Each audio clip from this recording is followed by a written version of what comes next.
বলেছিলাম না হিসেলে বিশাল তাপঝাপ চলতেছে, কজ গেস্ট আসছিল। চলেন এবার ধীরে ধীরে আপনাদেরকে দেখে যে অ্যাকচুয়ালি রান্নাকে কি হয়েছে। তো এখানে হচ্ছে লেয়ার মুরগি রান্না করা হয়েছিল, একদম সুন্দর হচ্ছে মাখা মাখা একটা ঝোল করে রান্না করা হয়েছিল। আমি অলরেডি কিন্তু বাকি মাংসগুলো হচ্ছে বক্স করে ফেলছি, কজ তাদের হচ্ছে যাওয়ার সময়টা যেহেতু ঘনায় আসতেছিল, সবকিছু অনেক ফাস্ট ফাস্ট রেডি করতে হবে, তো এই জন্য সময় নষ্ট না করে সব মানে রান্না করার সাথে সাথে হচ্ছে বক্স করে ফেলছি যাতে দ্রুত ঠান্ডা হয়ে যায়। আর এইদিকে হচ্ছে পটল আলু দিয়ে হচ্ছে রুই মাছ, আমি এটাও বক্স করে ফেলছি।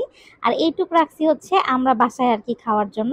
এই তরকারিটাও বেশ ভালো হয়েছে, রুই মাছ দিয়ে হচ্ছে যে পটল দিয়ে আলু দিয়ে সুন্দর করে একটু ঝোল ঝোল করে রান্না করা হয়েছে। আসলে একটু টেকনিক খাটিয়ে এবং বুদ্ধি দিয়ে যদি হচ্ছে মানে সময় বাঁচানো যায় তাহলে কিন্তু মানে কম সময়ে দেখা যায় যে অনেক রান্না বান্না করা যায়। তো আজকে হচ্ছে ওরকমই একটা ব্যাপার।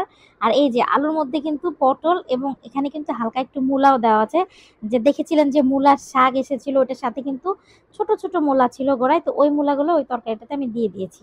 আর এবার আসি হচ্ছে এই যে ভর্তায়। এই যে দেখেন পটলের চোকা দিয়ে হচ্ছে মাছ দিয়ে ভর্তা, এই ভর্তাটা খেতে খুব মজা হয়েছে। এবং এই যে আমি একটু ক্লোজ করে দেখে, আর বাকি অর্ধেক বাটি যে দেখতেছেন খালি, ওই যে আমি বললাম আমি অলরেডি বক্স করে ফেলেছি, কাজ কিন্তু আগায় রাখতে হবে। আর রান্না বান্নার কাজ যদি দ্রুত করতে না পারেন তাহলে কিন্তু অন্য কোনো কাজ হবে না বাসায়। তো আমার মনে হয় এই বিষয়ে আমাদের গৃহিণীরা কিন্তু অনেক অনেক পটু। আচ্ছা, এরপরে চলে যাই হচ্ছে আরেকটা ভর্তাতে।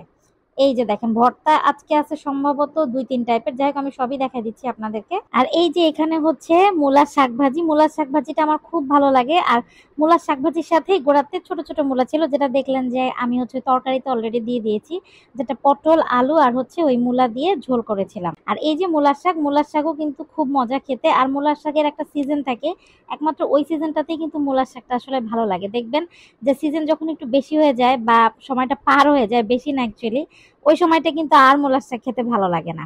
আর এই যে আমাদের স্পেশাল হচ্ছে ওই যে খানমান, খানমান নিয়ে তো আমাদের বাসায় ব্যাপক একটা মানে মজা হয়েছে, কজ আমি খানমান নামটা বিশ্বাস করবেন না এবারই প্রথম শুনেছি। তো যাই হোক এই খানমান ভর্তা খুব, এটাও কিন্তু খেতে বেশ ভালো লাগছে, ইভেন আমার কাছে এটাই বেশি ভালো লাগছে। তো এটা হচ্ছে যে অর্ধেক বাটি দেখতেছেন, কজ আমি অলরেডি কিন্তু বক্স করে ফেলছি, মানে যত দ্রুত কাজ আর কি আগানো যায়। আর এই যে দেখেন এগুলো ঢেকে ঢেকে রাখছি যাতে হচ্ছে দ্রুত ঠান্ডা হয়। আর এই যে আমি 2 টাইপের ভর্তা এখানে একটা বক্সে করে দিয়েছি, যেহেতু তারা একটু জার্নিতে যাবে। আর এই পাশে হচ্ছে এই যে মুরগির মাংসের তরকারি আমি একদম সুন্দর করে বক্স করে দিয়েছি।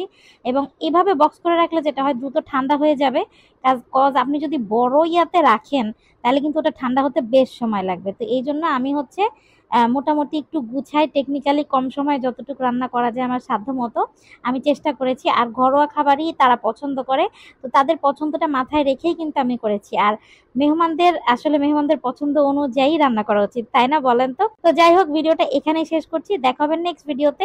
ততক্ষণ পর্যন্ত সবাই ভালো থাকবেন, আল্লাহ হাফেজ, আসসালামু আলাইকুম।